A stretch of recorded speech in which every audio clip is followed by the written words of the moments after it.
Thursday, look at Thursday, ain't even Thursday, I'm rocking her mix.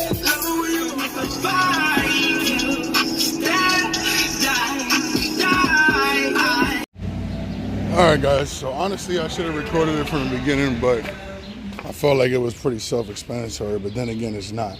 So this is I believe a 05, this is a 08 Honda Odyssey. And it had an O2 sensor, no activity, right? So it says bank 1 and bank 2. The way I figure it out is you look for the O2 plugs, which is right here, and then what I do is I clear the codes. O2 plugs right there. 1, 2. I clear the codes and I take one out, and then I restart the engine and see what code I get up and which bank comes out. And it ended up being that this was bank 2, sensor 1, bank 2, right? Or sensor 2, bank 1, one or the other. I'm honestly not sure at this point, but I ended up finding out which one. Then I went to my new O2 sensor. I checked the plug. Remember, there's 2 different plugs, so I wanted to make sure that this plug matched that plug before I took out the old one, and it definitely did. So now I used a bunch of extensions just to be able to maneuver into this spot right here, and the plug is right. There's a hole right there, right? And that's pretty much it. I'm gonna pop this back in, and I shouldn't see any codes coming up. Cause also I tested the power.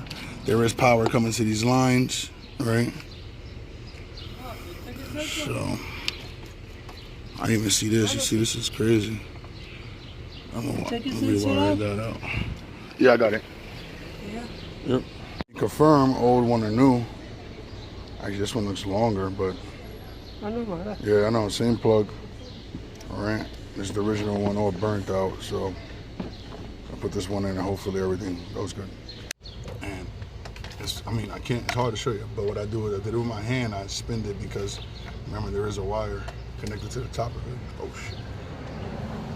All right, and then what I'm gonna do is take the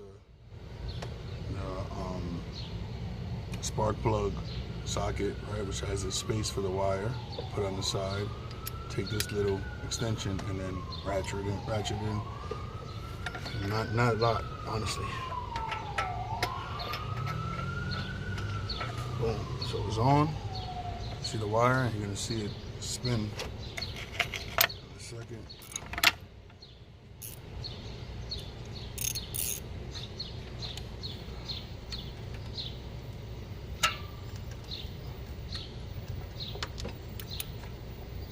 Oh, you can see the wires in.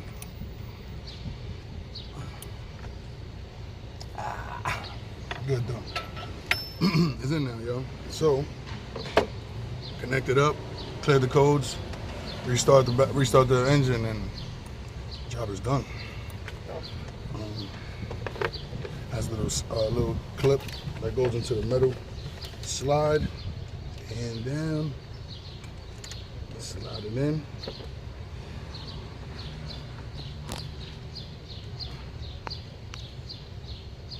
All right, that's in. And then I'll plug it up.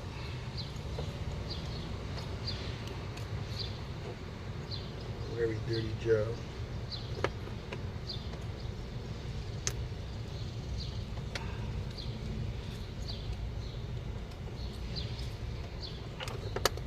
Boom. Clipped in. Roll in there, real good right now. All right, so I didn't have any issues putting that in at all. And see, it's right here, and the connection goes up to this plug, and the plugs are right here. Boom, connected, tight. It's already tight. All good. Now, so I should have recorded. I don't know. I'll be forgetting, guys, but we just turned the car on. No check engine light. What we're looking for now is for pending codes, right? So we're gonna check the systems, see the fails and that. I mean, I don't know, always says fail. But look, no DTCs. Look, we needed this, sometimes. No, I know, extra one. You got different size. So we're gonna read it. Go back to ECU number 1. And look, still bank 2, sensor 1 pending. That's weird. You see over here, you know, fit. This one. But the other is fit. Yeah. That's what I need. So I'm guessing this doesn't say like no activity. This one says heater circuit. Before it said no activity. This is a different code for that particular O2 sensor. So I guess it has to run and then it should clear itself. Hopefully. I'll double check on this one.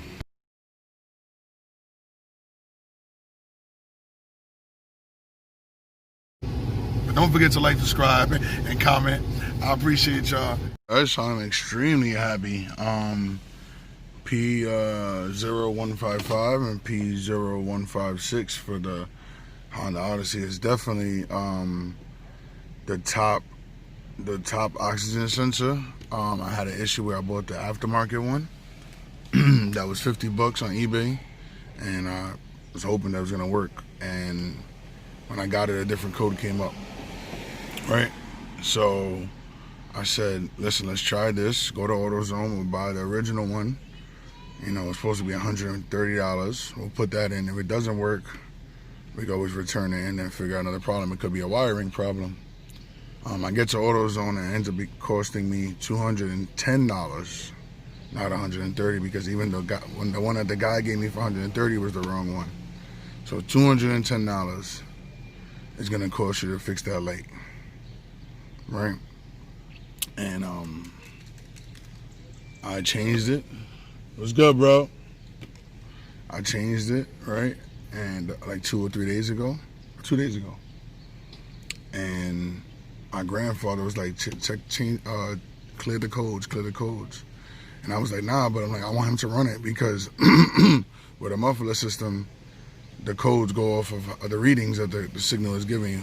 You know what I mean? So I wanted it to go off naturally by itself. And I said, if he comes back to me in 2 days and he still has the code, then it's a wiring problem and I have to take out the thing. So I'm expecting to come back today. He hasn't called me, but which I should have known was good.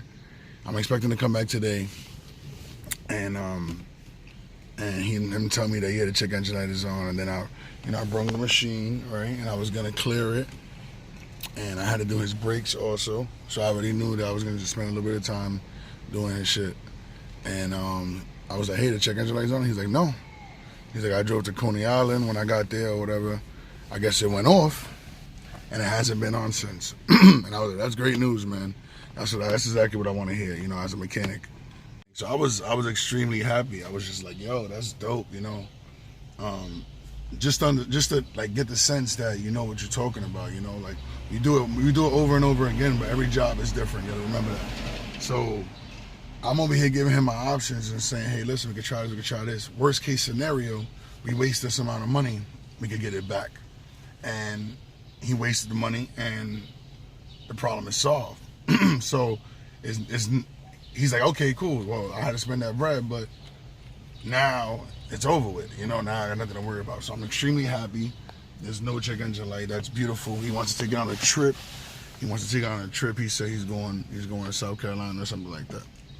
So I was like, go ahead, man. I mean, I even with the check engine light, the oxygen sensor, I still would have said take the trip. But some people don't want to risk it. So I'm glad that it's fixed. You know, that honestly, that's a beautiful thing right there. That means that those aftermarket ones just are not compatible for this particular vehicle, or you know, that's the reason why it costs so much. So nonetheless, that oxygen sensor on the top, not on the bottom of the muffler, on the top, right there on the top. All you need is a oxygen sensor socket, a small little extension, a ratchet. You spray some WD-40. You use the pipe. You bend it as much as you can until you get it loose, and then it's a couple of twists with your hands. Pop the new one in. Simple job, y'all. Y'all could definitely do that, but I'm happy that problem is solved. So, you know, thanks for tuning in, though, man. See you in the next one.